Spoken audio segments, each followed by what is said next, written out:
letter from the Gantry. Thanks, Neil, as always, for the intro. I've seen the last two Wolverhampton Wanderers Premier League matches leading up to the November international break, both 3-0 defeats in southwest London at Fulham and then Chelsea. I was at what turned out to be Vitor Pereira's final post-match press conference at Craven Cottage, and he seemed a broken man. Now, Wolves are a great club, a founder member of the Football League. There have been dark times before. They were in the old 4th division for a spell in the mid-1980s, and now they're in a mess of their own making. It's a sad situation. Falling in love with football as I did in the 1950s, it was impossible not to be impressed by the then might of Wolverhampton Wanderers, champions of England in 1954, 1958 and 1959, and several near misses in between, FA Cup winners in 1960. The Black Country Club was also well ahead of the times when in 1953 it installed floodlights at Molineux. This paved the way for a series of prestigious midweek friendlies, which many, including myself, believe pointed the pathway to the European club competition we enjoy so much today. Talented teams from major footballing nations of the era like Hungary's Honvéd and Red Banner, Soviet stellar teams from Moscow, Spartak and Dinamo were also on the guest list. Racing Club and San Lorenzo travelled to play at Wolverhampton from Argentina. And on October the 17th, 1957, Wolves even entertained Real Madrid, by then already winners of the first two editions of the new European Cup. These initiatives at Molineux were heightened by a number of the games being shown live on national television. With only the FA Cup final and the occasional England game being broadcast in full, this was an amazing bonus. I was one of the enthralled viewers. It was like watching creatures from another planet. Molineux was always packed, just under 55,000 for the Honvéd fixture, and Wolves never lost in this unique set of special events. Even Real Madrid's reputation took a knock, beaten 3-2 despite fielding their European Cup stars like Di Stefano, Hento and Copa. At the heart of the Wolves story was Billy Wright, captain of club and country, William Ambrose Wright, CBE, 105 caps and a true gentleman of the game, a national treasure. He also set a trend still sometimes seen today of marrying a show business star, in his case Joy, one of the 3 Beverley sisters, the Spice Girls of their day. Billy later managed Arsenal and had other roles in football, but then moved into television in increasingly senior positions with the Birmingham-based ATV, now renamed Central. It was a pleasure to get to know him and discuss his great playing days, though he was extremely modest. At the 1982 World Cup in Spain, he was my boss, officially the chef de mission. And when I was given the biggest assignment of my then fledgling career, it was Billy Wright, no less, who broke the news. ITV's #1 commentator at the time and for many years before and after was Brian Moore, but he was also a brilliant studio host and indispensable for the daily programming schedule, particularly in the early weeks of a tournament. The plan was for Brian to leave the London base and come out to Spain to commentate on one of the semis and the final. But on the Monday of the last week of the tournament, Brazil, in those days branded as everyone's favourite second team, were knocked out in the afternoon by Italy, a famous hat-trick from Paolo Rossi. In the evening, England went 2. I commentated for ITV in Madrid on a goalless draw against the host nation Spain, which saw both countries eliminated. It was a tournament, remember, with a second group phase rather than the conventional quarterfinals. Without England and Brazil in the last 4, it was decided that Brian should stay in London to continue his excellent hosting of the ITV panel of pundits, in which the late Jimmy Greaves was playing a starring role.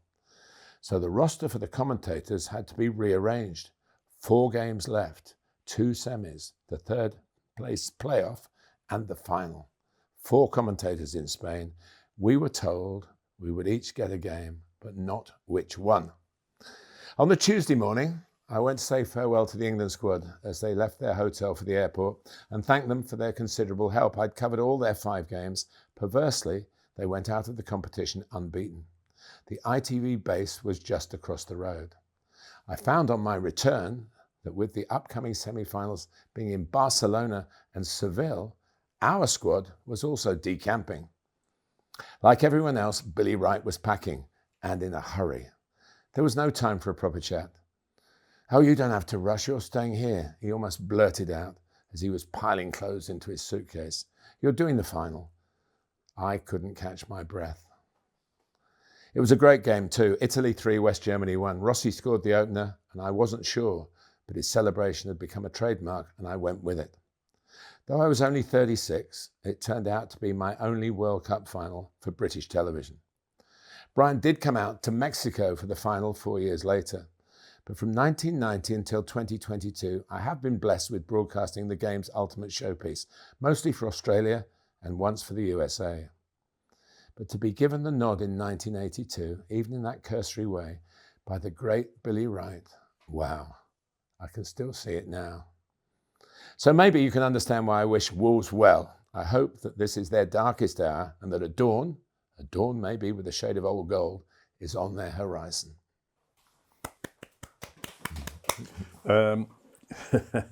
If you want to read Martin's letters from the Gantry, they are available in publication on the Joy of Football Substack.com site. Just go on Substack.com and put in the Joy of Football, and you'll find Martin's letters and my rants. Billy Wright would have earned a lot less money than Joy Beverley in the 50s and 60s, I would imagine. I would imagine too, yeah. But they were a very happy couple. Yeah.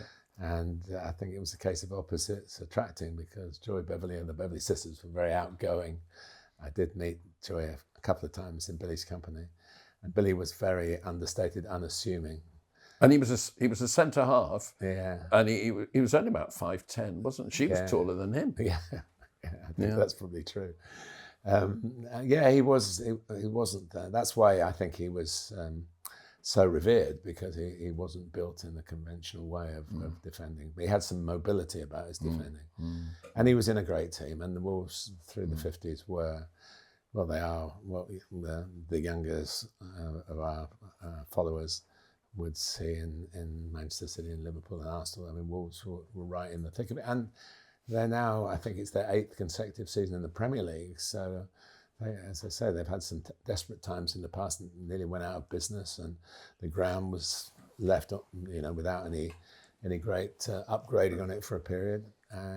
But there's still time. I think there's still time for them to do it. When you look at a manager, you want energy, you want passion, you want belief.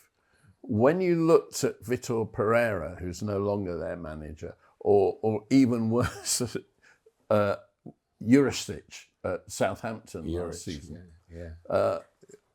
you got the most bloody miserable... No, you're wrong, Neil, because Vitor Pereira, they won 6 games in a row. And he went down the pub. Yeah, and he was dancing and going to the fans, and even, I mean, you were there for what was his penultimate game, I guess, the game against Chelsea, the League Cup game. Yeah. And they gave a pretty heroic second half performance, and he was full of joy. I think that was part of his impact.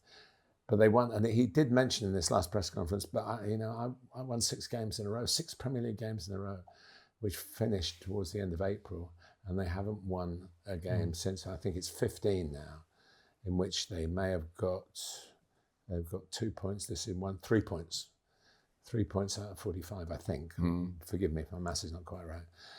I mean, so the change from that would take the wind out of everybody's sails. They've not only got rid of their best players, that down the years they got rid of their best managers as well, and it's a sorry club. Yeah, but Billy Wright, there's a statue obviously of him outside the ground, and of Stan Cullis, the manager of that era, and that was their era. But it is, it was very direct, forceful football. English football got a lot of good results against foreign teams, even going into the 60s, because of the aggression and the get the ball up to the front play. I mean, Spurs, the double winners, went into Europe, and first they won the Cup Winners' Cup, didn't they? The first English team to win a European trophy. And Bobby Smith used to the big centre. Well, he wasn't so tall, but he was chunky. Yeah. And he terrorised the rather more delicate centre-backs from around Europe. Yeah. He was a hard man, Bobby Smith. He was a hard I man. knew him in his latter years because he was a Chelsea boy at the beginning. He did, before he went to Spurs and played for And I Chelsea. knew, he was a hard man. A Yorkshireman. Good man, In 1990, of course, a Wolves player went to the World Cup with England, Steve Bull. In the last World Cup, Conor Cody went when he was still at Wolves. I mean, they're a big. It's quite a few go to World Cups with Portugal. I think Wolves, all the best to Wolves. Yeah, that's the message, really. Well, not that message from Neil, but those who are only listening didn't see it, so I can only apologise for my colleague. But he likes to have the last gesture. At least it was one that we can show. Just.